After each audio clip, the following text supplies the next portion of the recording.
Oh, well, what was that? Oh, yes, the Paganini Violin Concerto. Mm-hmm. Yeah, that's one of my favorite pieces too. Mm-hmm. Yeah, really fun to play. Okay, let's work. Did you know that in order to land impossible shifts on the violin, pretty much every professional violinist uses the same trick, but you might not be familiar with it. I like to call it scaffolding.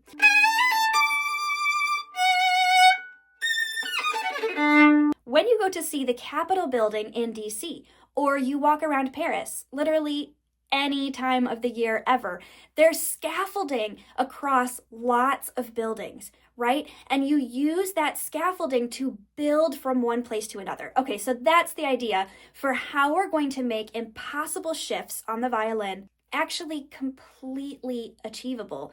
You can play these shifts in tune. Let me show you how to do it.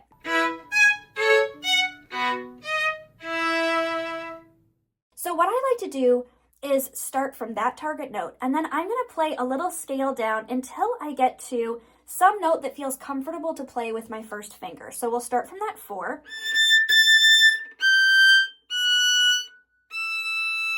It doesn't necessarily even matter which note you choose, as long as it's comfortable to go from that 1 to that 4. Hey, now we have a scaffold. We have an advantage because this 1 is a lot closer to reach from first position than that 4. So now we're going to learn how to get from this 1 to the same finger, to this 1.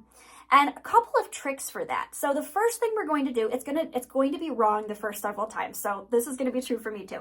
You're going to drop your hand and you're going to go to that E again. Okay. And then drop your hand again, find that E. When you have something where your hand is going to be like this, you're going to something that's in 3rd, 4th, 5th, 6th, 7th position. You can actually knock your hand against the neck of the violin and memorize what it feels like to play that note. When you practice this note, try to make sure that your other fingers are not hanging out back here, because that's not going to help you at all. If you're practicing like this and the finger for your scaffold is the farthest out of any of your fingers, that's not going to help you remember how to get to that 4. So instead, you'll knock your hand, you'll practice learning where that 1 goes, but you always practice it with your 4th finger extended, because that is the closest to the target note. You want it to be hovering right over where you're actually going to put it down. Otherwise, you won't have enough time. So the Paganini example is a pretty tough one because our scaffolding note is still a little bit hard to reach, but it's definitely easier than that pinky finger. So now we're going to use that scaffold and build from there.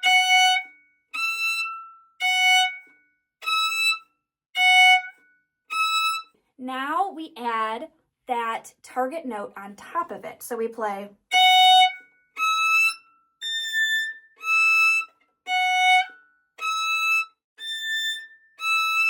Now all we have to do is make that note our secret scaffold. So what we're going to do is we're going to shift up to that note, but before we play the 1, we're going to drop our 4 that was easy to get to from the 1. We're going to drop our 4 into place and play that note instead.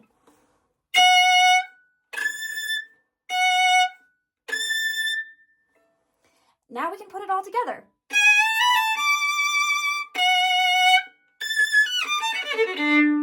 So much easier. So now you've seen how this works for a crazy, almost exaggerated example. But most of the time we're not playing Paganini and we're not going quite that far. Maybe we're just jumping from first position to 3rd position. The same principle can often apply. Let's take an example from Vivaldi A Minor, a piece that most violinists have to play at some point. You have this spot where you go, right?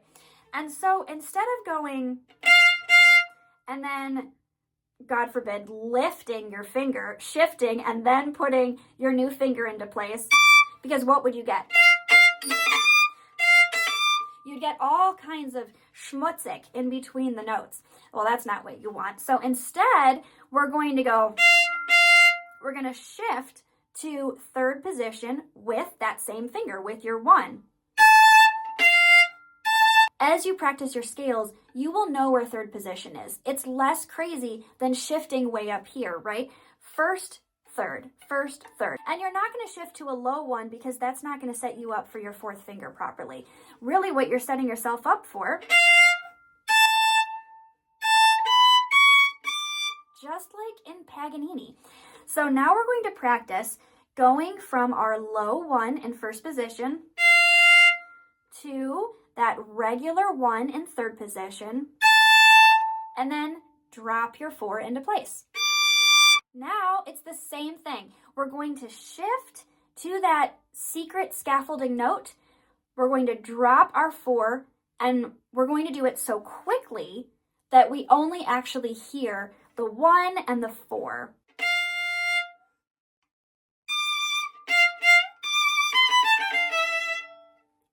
Isn't it nice not to have to guess anymore? All right, guys, there's one more super secret trick that I want to show you. This is one of those things that, honestly, every professional violinist does. You just don't hear it because it's another piece of that kind of secret scaffolding type stuff. So we're going from the 1 in first position way up to this 1, which, though easier than the 4, is still a pretty difficult shift. So you're going to give yourself one extra line of defense, and that is when you drop that 4th finger into place, I want you to place it down like a hammer. Pretend that your pinky has turned into a hammer. It's going to go like this.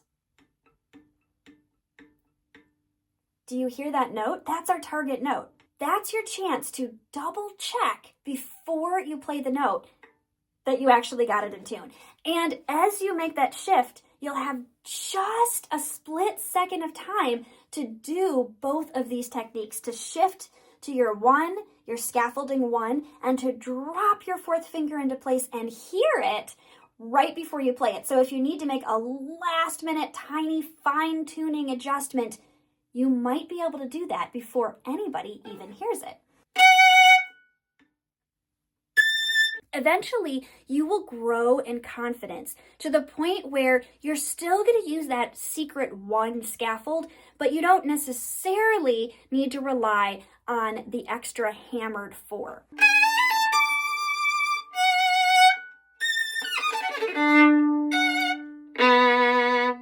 Let me know if you have any questions in the comments, and until then, I hope this scaffolding trick helps you to share something beautiful with your music.